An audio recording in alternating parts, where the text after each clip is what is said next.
so good work. Nicely done. All right, guys, we're going to rock and roll on the show here in a matter of moments. I think we're live on Twitter, Judah. We're not quite yet live. Oh, we are live on my page. You did get it public. Nice. Was that switchboard?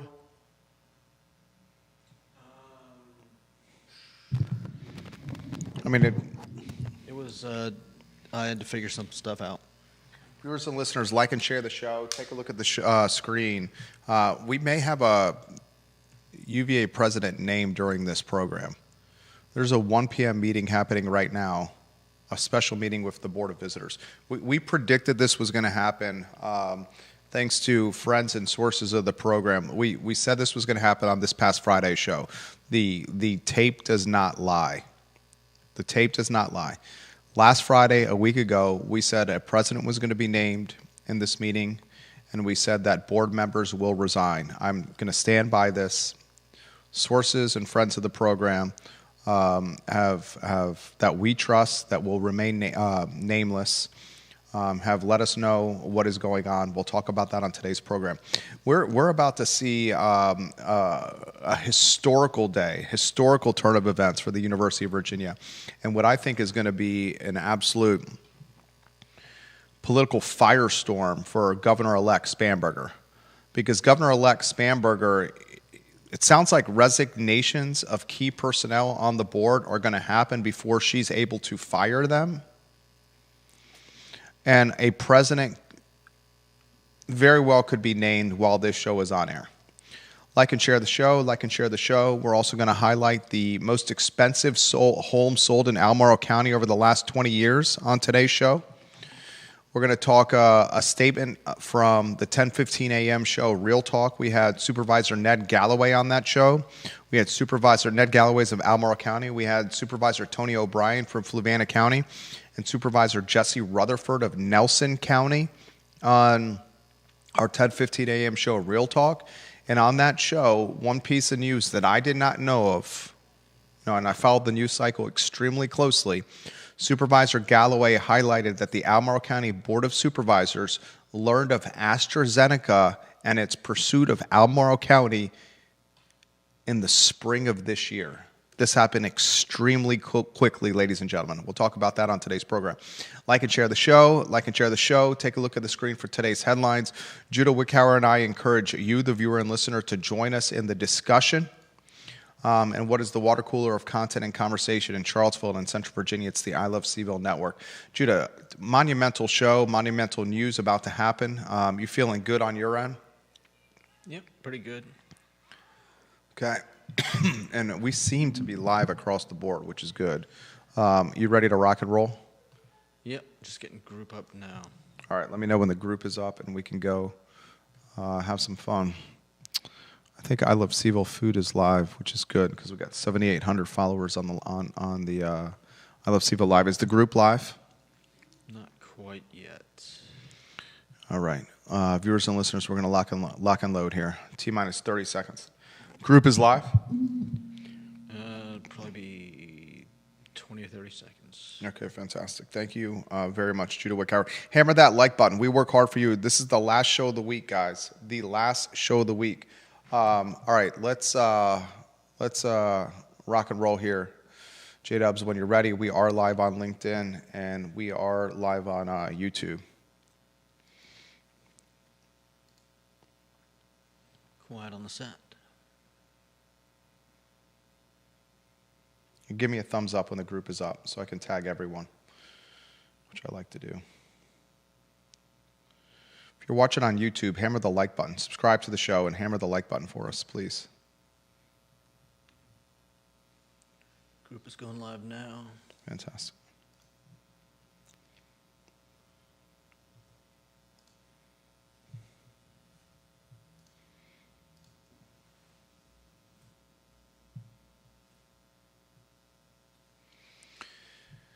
Welcome to the I Love CVille show, guys. My name is Jerry Miller. It's Friday afternoon in downtown Charlottesville, and we are just a mile and change away from where the Board of Visitors is set to meet at 1 o'clock and what is expected to be a surprise and special meeting to announce the next president of the University of Virginia. Check out this TV panel when you have a chance, J-Dubs. We're going to break that storyline down on today's show. Last Friday, we told you that this was going to happen. Last Friday on the show, and the tape does not lie, we predicted a president was going to be announced, and we said that board members will resign, and that was based on anonymous, confidential sources that we trust that watch and listen to this program. We're going to talk about that on the show today. We're going to talk what is a significant scenario, and we don't, we have a crystal ball. We make predictions based on people we talk to, and we hedge those predictions with common sense and 25 years of being in this community. But a lot of things could play out a lot of different ways. I will say this, the Board of Visitors, if this announcement is made, and the Washington Post had reporting last night on this, if this announcement is made, Governor-elect Abigail Spanberger has a potential crisis, a lightning rod scenario on her hands. Because her intent all along was to get a board in play that was like-minded in her ideology and then name the president. Now this Youngkin-appointed board that doesn't even have all the seats filled, the expectation is a president named today, the Darden Dean, and then this board, some members will resign because they know they'll get fired for malpractice and malfeasance by Governor-elect Abigail Spanberger when she's in office in January officially. And instead of getting fired, they're going to quit, but they're going to do it after they name a president, and then they're going to force Spanberger's hand. She will be newly minted in the governor's mansion, and she will not have the political equity, the institutional memory, the time spent in the mansion, at least from a perception standpoint, from a reality standpoint, I should better say, to potentially fire the University of Virginia president. But that's the scenario that's going to be in front of her. The first crisis for Abigail Spanberger, and she's not even in office yet. We'll talk about that on today's show. We will highlight the priciest home in Albemarle County over the last 20 years. It just closed. I'll give you a little tidbit. Eldon Farm in Keswick, 372 acres, $19 million for Eldon Farm. Ann Hardy of Frank Hardy, huge fan of Frank Hardy, the man. His brokerage is fantastic. Ann's fantastic. Andrew and that brokerage, Hardy, fantastic. Big fan of the Hardy family.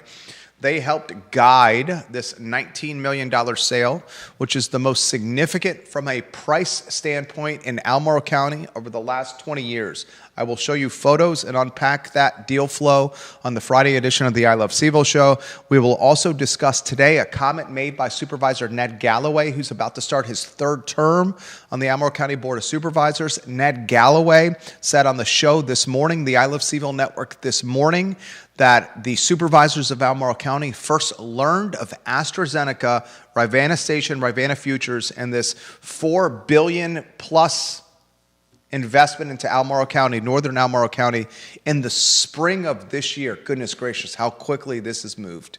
This AstraZeneca biotechnology headquarters storyline, 600 direct hires at $125,000 average salary, 3,000 indirect jobs tied to this scenario. And already the American Skin Association, we broke that news on this program, made an announcement this week that they're moving their headquarters to Charlottesville. The ripple effect, the domino effect of AstraZeneca and the $4+ billion into Albemarle County, it's just getting started. And the supervisors of Albemarle County, according to Ned Galloway, learned of AstraZeneca's move to Charlottesville and Albemarle County literally mere months ago. Today's show is locked and loaded with content you will get no other place, but I can assure you Legacy Media will follow suit after this show airs in its entirety, because I'm watching them watch me as I'm speaking right now.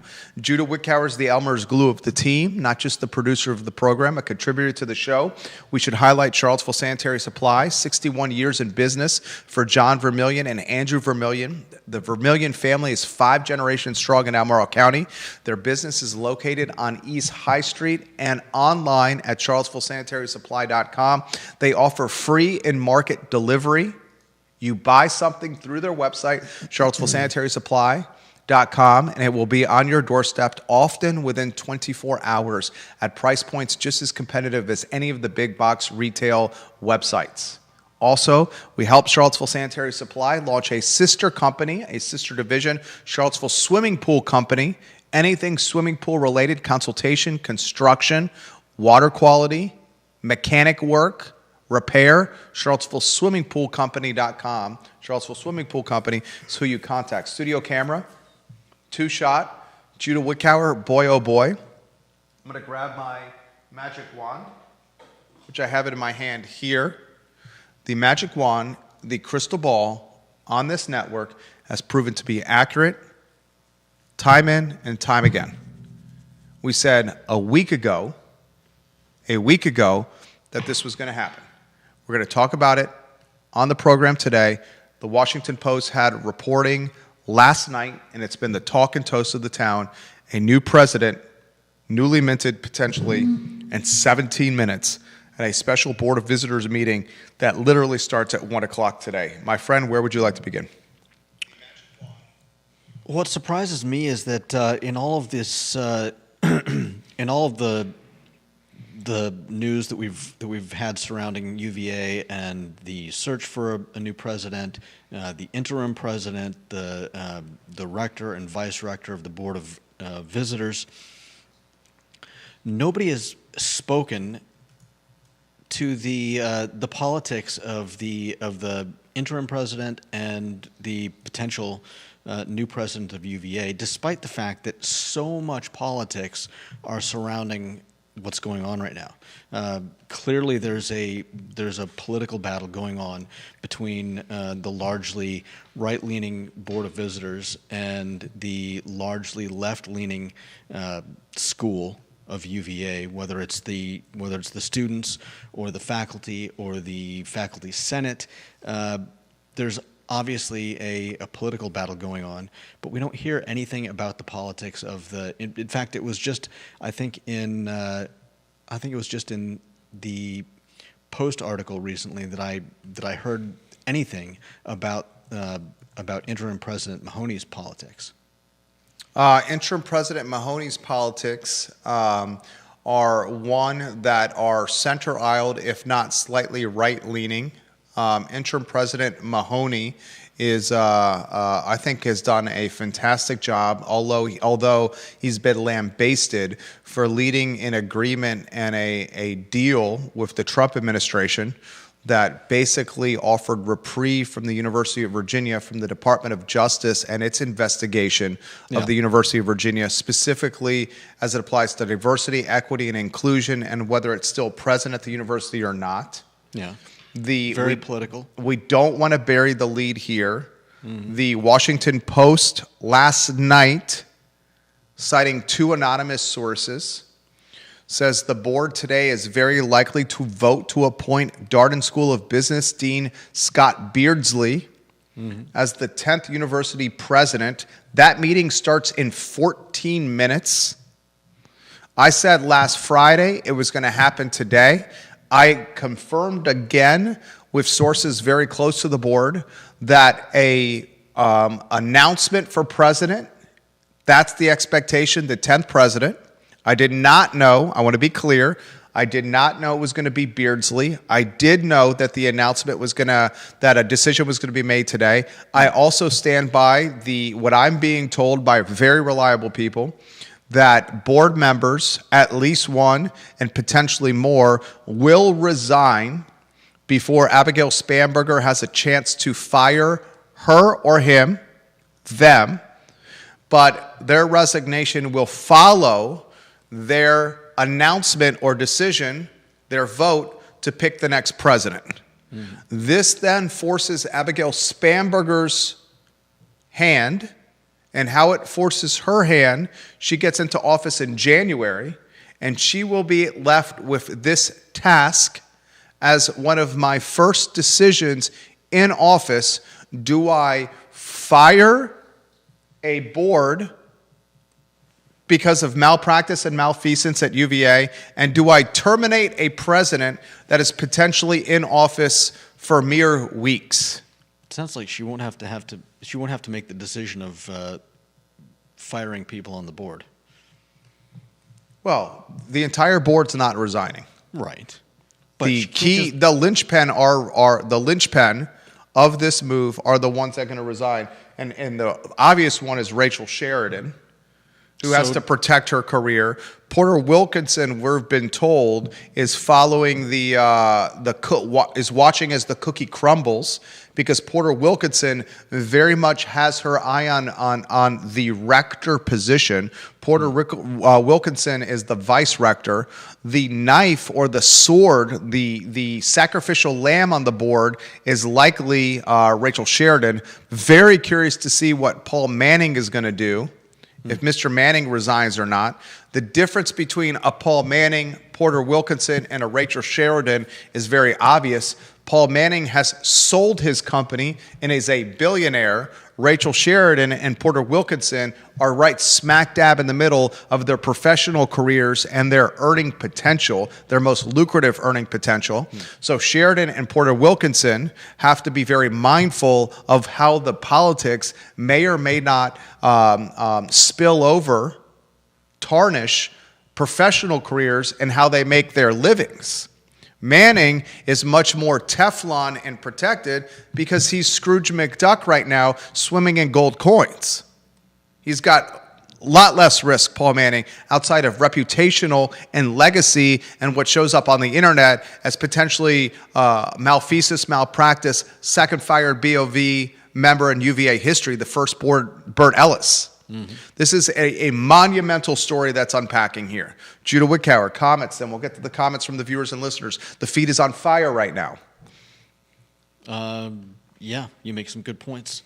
I think that it'll be interesting to watch. We'll see what happens. Jason Noble, watching the program. Mr. Noble has got comments. He says, a bold move by the board, but he absolutely likes it.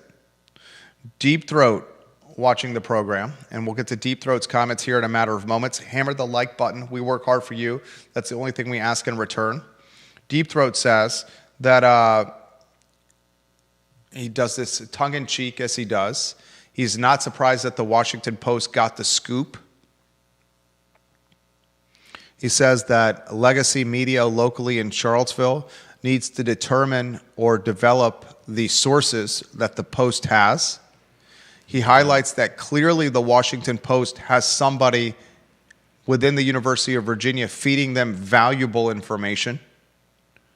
We remember the Washington Post broke the story on Burt Ellis with the body cam footage of the police officer on the UVA corner. That footage released to the Post, or somehow the Washington Post discovered that footage, and then the story was printed in the Post a day after or within hours of Burt Ellis being fired by Glenn Youngkin to try to tarnish Burt Ellis and his reputation in the media. Deep Throat says, in terms of the pick, if it is Beardsley, the Darden Dean, it actually makes some sense. Now that I think about it, only an internal candidate would take the hob from this Board of Visitors, because internal candidate does not need to give up his or her faculty position like someone else outside of UVA in Charlottesville, nor move to a new city. Yeah. If a new Board of Visitors comes and dumps the president, Beardsley just goes back to the Darden School and stays within the contract structure of being the Darden Dean. And picking a guy who has clearly been successful locally at Darden and who's very apolitical seems like calculated to make Spamberger look bad if she engineers his firing. Yeah. Guys, the chess that is playing out behind the scenes here is Youngkin on his way out of office and his appointees on the Board of Visitors doing what they can to change the ideology of the University of Virginia, the direction of the University of Virginia, by naming a president in the bottom of the ninth inning with the bases loaded, 2 outs, and a full count, while also trying to tarnish and feather Spamberger, forcing her hand to potentially fire a board and a president as her first task in the governor's mansion. This is a banana story. This is global news. New York Times expose without question. So, based on what Deep Throat said about Beardsley's political neutrality, is he actually the best choice? Like, no matter which side is in control, like Let me unpack that question. Then you can hold your thought. Hold your thought. Is he the best choice, or is he the only choice that would take it? If you're not, as Deep Throat said, tied to the University of Virginia with a job at the University of Virginia, why would you take this? Why would you agree to be the 10th president of UVA? And he makes some great points. Why would somebody move to Charlottesville Only to get fired? Only to get fired and have to turn around and sell a brand new house, not brand new, but new to the president. Yeah. But the president's in Carr's Hill, so he's in housing provided by the University of Virginia, so not purchasing a house. Beardsley, if he is named president in 8 minutes, now 7 minutes, it makes sense because already a Darden Dean. Yeah. Finish your thought. So disregarding all that, just as a non-political, whether he works for UVA or not, like I said, I'm disappointed that very little has been said about the politics going on, so my thought is that as whether the board is right leaning or left leaning, whether the obviously Spanberger is coming in as a Democrat, but is Beardsley, if he is for the most part non-political or at least politically neutral, is he not perhaps one of the best choices for the president of the school? Because does the school need a highly political candidate? I think it's a great question. I think what the school needs is they need someone that's a good fundraiser. Yeah. Someone that can appeal to both faculty, the board of visitors, the students, and the wealthy donors. Yeah. Which Beardsley clearly does because he's the dean of the Darden School. Three times is the dean? And the only reason Mahoney not selected as president is probably because of the agreement entered with the Trump administration to halt the Department of Justice investigation of the University of Virginia. Although in hindsight, that agreement that he entered with the Trump administration and the DOJ proves to be, or at least from my standpoint, the right move for the interim president to get the DOJ off UVA's back. Yeah. Go ahead. I forget what I was going to say. Viewers and listeners, your thoughts, put them in the feed. We'll relay them live on air. Local media is watching the program. I hope they're camping outside this meeting that happens in 4 minutes. Vanessa Parkhill, Randy O'Neill, Logan Wells, Claylo, watching the broadcast as we speak. Let me ask you this question, Jude. Are you ready for this? Perhaps.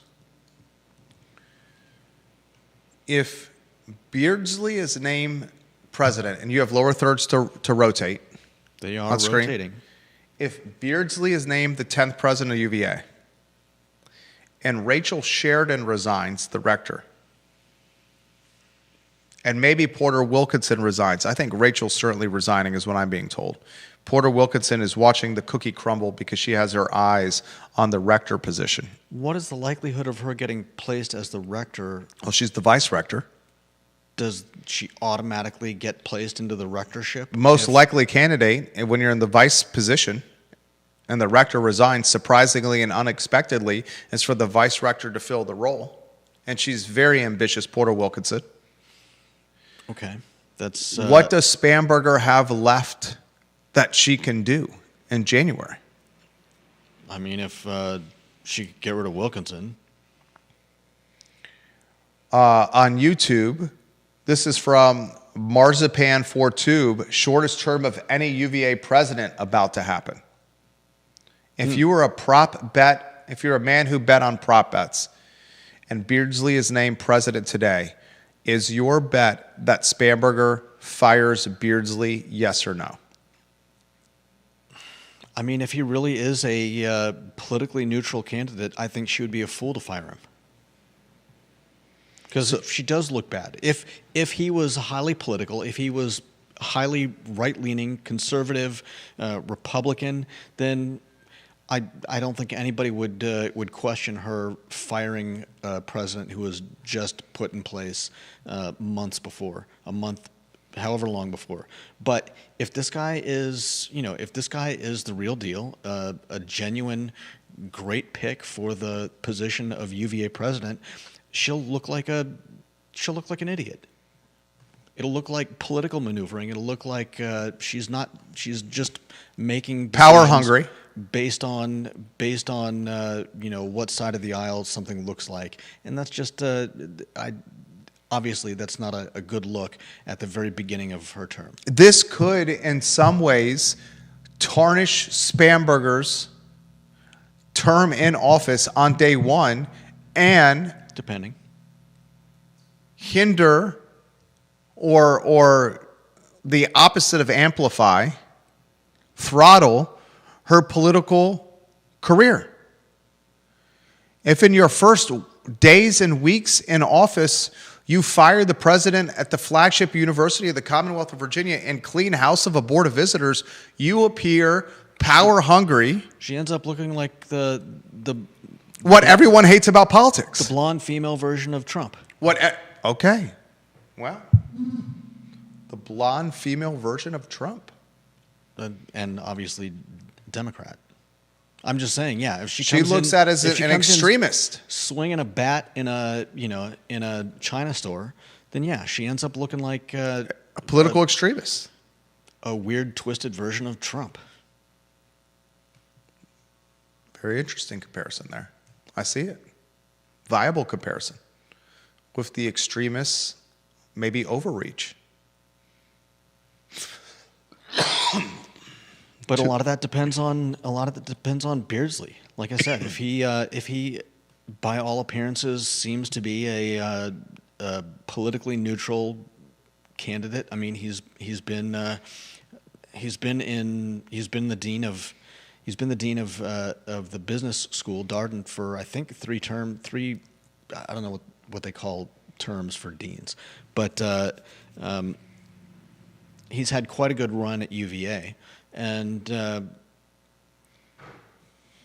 think if he actually appears to be the best candidate for the job, then she looks like an idiot coming in and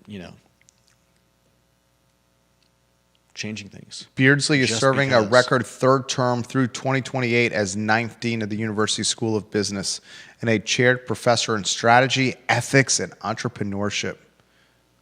Unbelievable. Has experience as a CEO, board chair, director, and executive. Beardsley.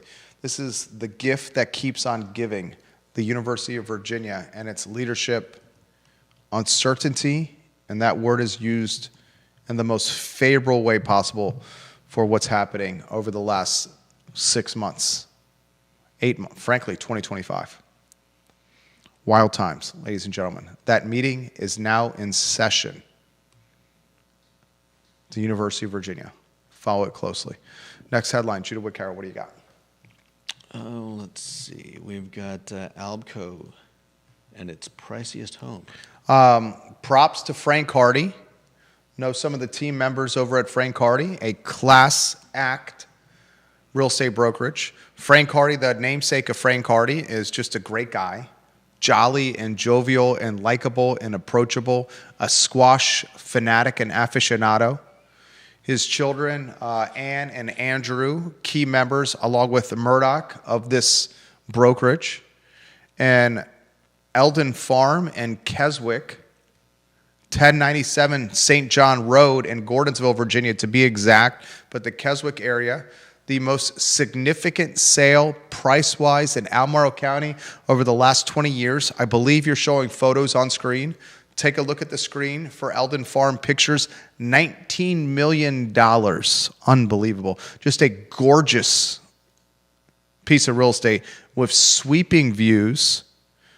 Many different homes on this parcel. The primary home, I guess you would call it when you have that many homes on there. The primary structure, 6 bedrooms, 7 baths, more than 6,000 square feet. But again, multiple structures on here, built in 1940, 372 acres in Keswick.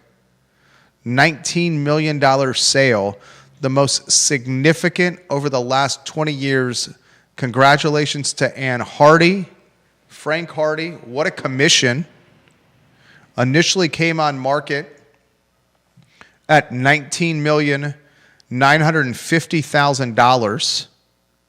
Listed for the first time on the 12th of September of this year, and it sold on December 17th, 3 months later. The home went pending on November 7th, according to real estate websites. So listed on September 12th, pending on November 7th, closed on December 17th, launched as an active at $19,950,000, traded at $19 million even. Unbelievable. And how about this appreciation, Judah Wickhauer? The home sold in 2013 for $4,850,000. Wow. Eldon Farm, $4,850,000, traded for $19 million even.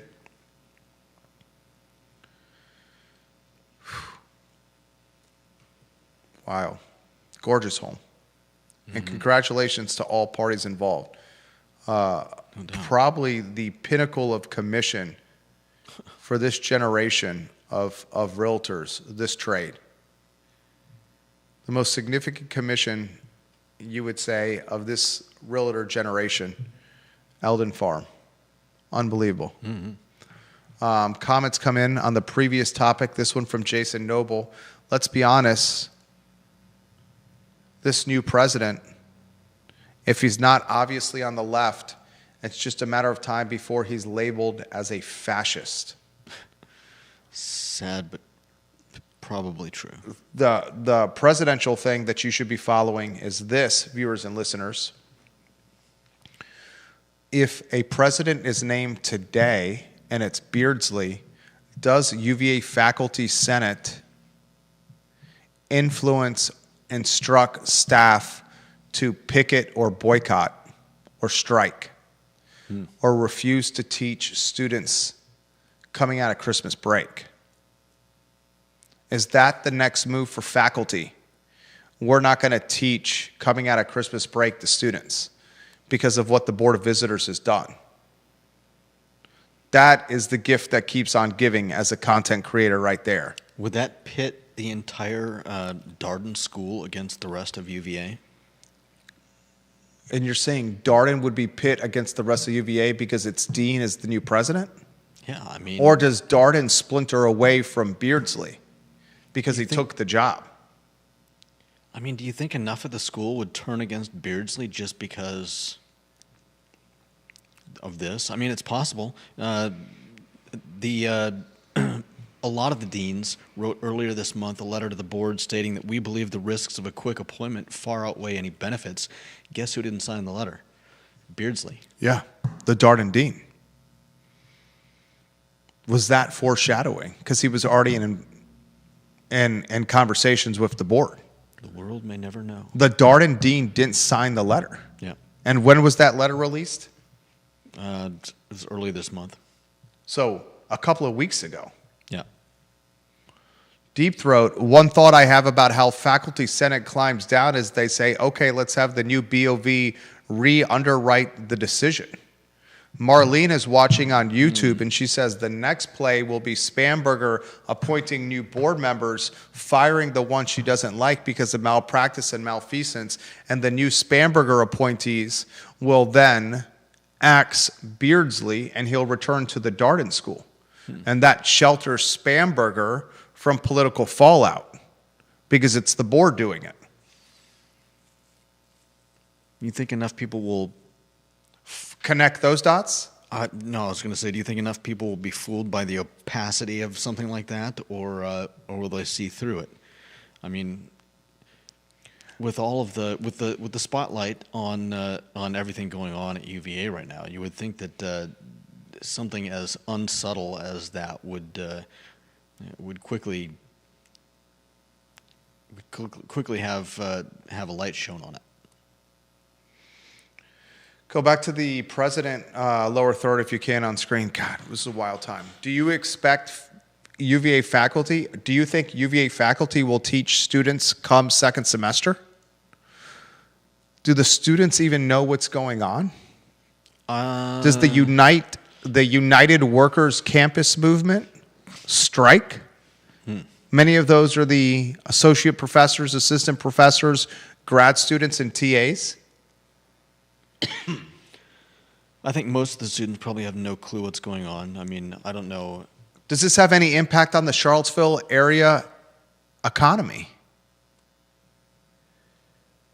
Is the Charlottesville area economy impacted in any capacity if professors refuse to work?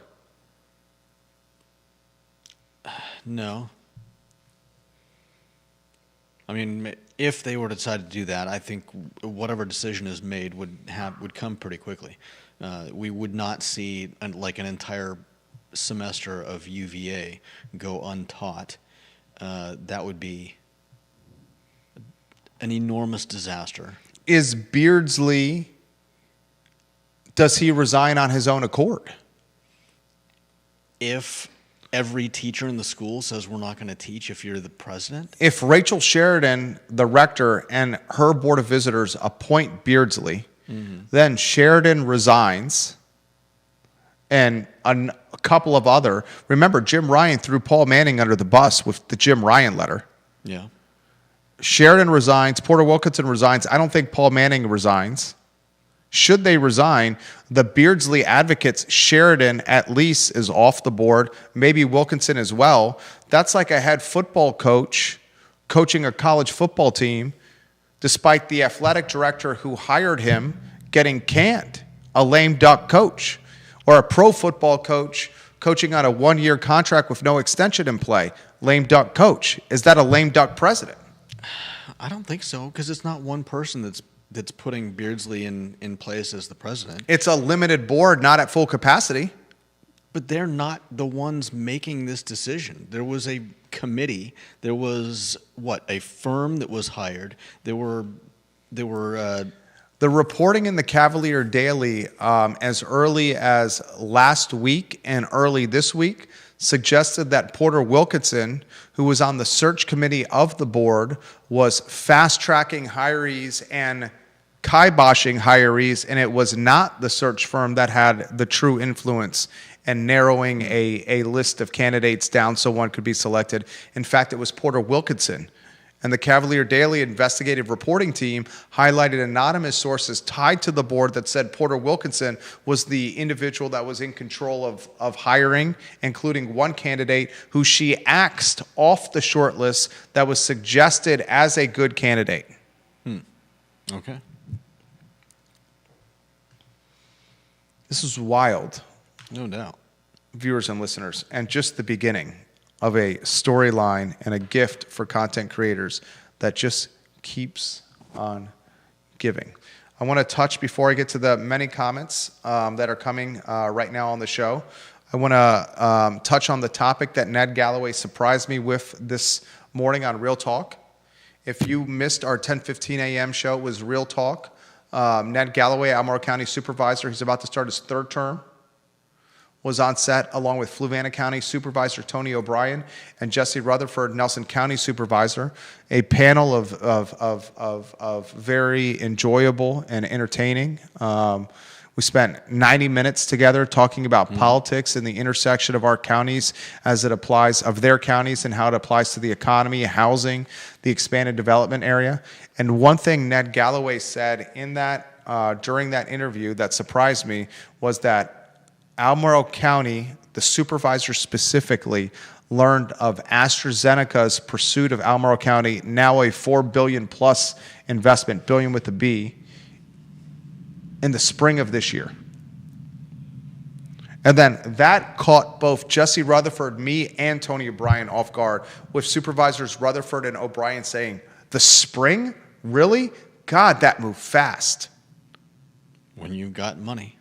That's how quickly, that's how short a time frame the supervisors of Albemarle County learned of AstraZeneca and their pursuit of future Rivanna Station in northern Albemarle County, the spring of this year. I also made this comment that caught Ned Galloway somewhat off guard. I stand by this comment. Are you ready for this one? I think the elected official in Central Virginia, Albemarle, Greene, Louisa, Orange, Fluvanna, Charlottesville City, Nelson, you name it, all the counties that make up Central Virginia, the one with the most influence and the one that has the most clout and the one that's on the cusp of making the most change is Supervisor Galloway. Mm-hmm. He is the second most tenured supervisor on the Albemarle County Board of Supervisors, and Malik is number one. Yeah. Supervisor Galloway, who's about to start his third term, will form a foursome, lead the foursome with himself, Mike Pruitt, yeah, Sally Duncan, and Fred Missile, potentially Fred Missile. Duncan and Missile newly minted. Yeah. And that foursome, 4 votes of 6 total board members, will drive the expansion of the development area in Albemarle County from its designated 5% to a larger region of development. Mm-hmm. We know Ann Malik and B. Lapisto Kirtley are vehemently opposed to expanding the development area. But now they'll be in the minority. Yeah. And if Galloway, Pruitt, Missile, and Duncan expand the development area from 5% allocated to development in Albemarle County to 10% potentially, you think does that stabilize prices in other counties? Right. The city of Charlottesville, Fluvanna, Orange, and neighboring counties. Yeah. Because it creates more housing stock. And what does it do to traffic? What does it do to the tax base? What does it do to school strain, infrastructure strain, water strain, road strain, fire and rescue and police strain? Depends how much planning goes into those deals. That the way they decide to make changes, and whether or not there's a vision for the future, or it's just, hey, we need to expand. The tidbit and news that surprised me from the show, and the entire show was fantastic, was the AstraZeneca and the supervisors found out first about their pursuit of Albemarle County in the spring of this year. Conan Owen watching the program, he passed along some tidbits to us, the owner of Sir Speedy. Conan Owen highlighted to us via text message that Bed Bath & Beyond in Barracks Road is currently under construction to become an extension of Harris Teeter.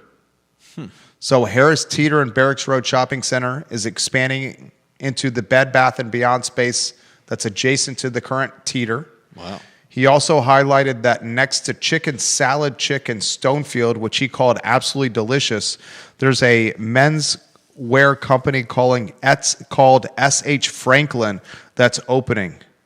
And they sell Peter Millar, Johnny O, and a number of other name brand high-end men's clothing. Conan Owen says the same guy that's opening S.H. Franklin menswear in Stonefield next to Chicken Allen Chick, or next to Chicken Salad Chick, has a similar shop in Lynchburg and in Roanoke under different names. Conan Owen also adds, the Beardsley Fellow is a great selection. Despite being a McKinsey consultant, he has 10 years of experience working with UVA and has taken Darden to top rankings repeatedly. If he could do the same to restore main grounds luster, lots of folks would be happy. If the current Board of Visitors appoints a president and the next BOV bounces them, it would make UVA a total joke and scare off any future candidates. What if the GOP wins in 4 years? They would do the same thing. The faculty needs to sack up and do their job. Teach, not administrate or advocate. If they don't work, they don't get paid. This isn't the federal government. That's Conan Owen there. Yeah, 100%. Jason Noble says if the faculty boycott or if the faculty strikes come second semester, expect the federal government to get involved. Oh, yeah. And that's what? Trump flexing its muscles, saying the federal funding is gone? Trump flexing his muscles? The DOJ, if the faculty strikes? I think in that case, it would just be a case of, look, same message to the faculty. Look, this is a job. Get back to it.